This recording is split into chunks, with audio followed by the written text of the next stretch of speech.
भाजपचे खासदार अशोक चव्हाण फोनद्वारे जोडले गेलेले आहेत. आपण त्याची संवाद साधूया.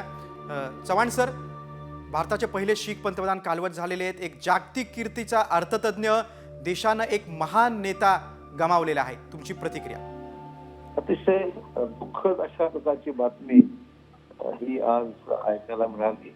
मनमोहन सिंग साहेबांचं नेतृत्व, त्यांचा कार्यकाळ आणि देशाचा एक प्रामाणिक खऱ्या अर्थाने काम करणारा, कसोटीने, किमतीने आणि अतिशय मितभाषी असलेला नेतृत्व त्या देशाने गमावलेला आहे.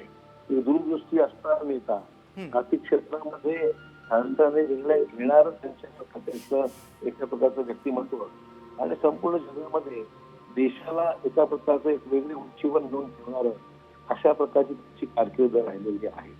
राज्याचा प्रमुख या नात्याने अनेक वेळा त्यांना भेटण्याची मला संधी मिळाली.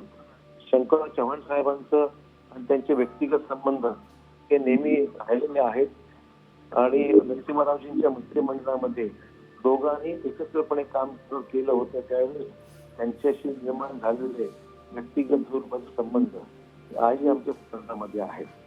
ते त्यांना अनेक वेळा भेटायचो.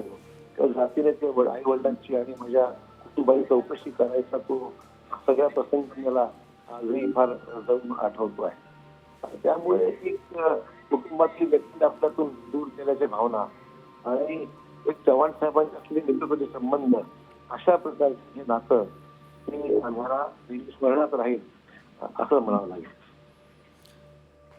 चव्हाण सर, तुम्ही तुमची प्रतिक्रिया दिलीत त्याबद्दल धन्यवाद.